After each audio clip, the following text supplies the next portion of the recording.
Hello everyone! Welcome to my channel, Lakad tayo.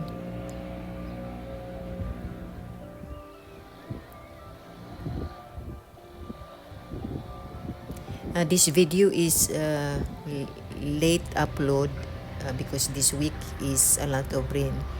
And I take a video of these swans while I'm walking. I stop by.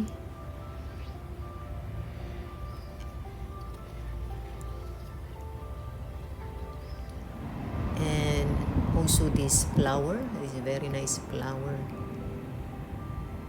You can see this one only during summer here, but now this one is already gone because this week is raining a lot.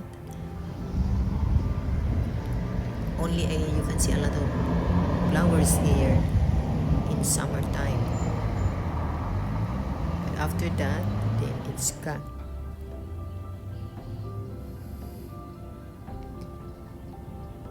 Unless if you go to the store, but there are also some in the house. Yeah, but most some died.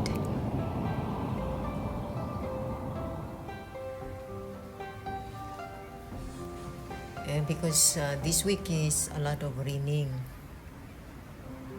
but so far we are okay here. Other places here in Netherlands it's flooding, and also in Belgium.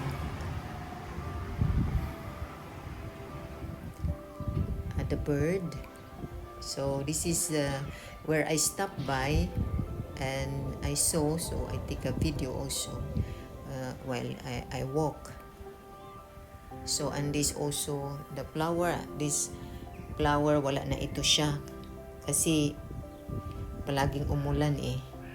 So this flower you can not pick because it is all the people are the owner, so you are not allowed to get.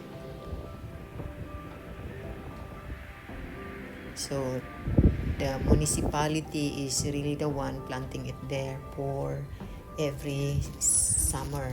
And the bees, I take a video for the bees. It's very nice if you see it closer. So in the Philippines, we can see this one all the time because the sun is so shining there as long as there is flower. And the plants also. So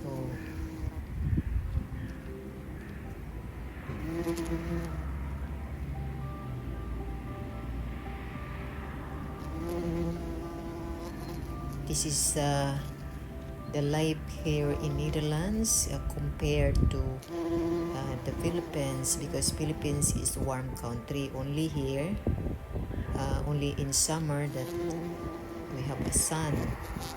But this summer is like an autumn here because it's a lot of raining. Unlike last year. Last year is so hot here, but this summer it's like autumn. So after this one, then you cannot see anything there because yeah, they all died. And next year they plant again early ahead. Sometimes they plant tulips here.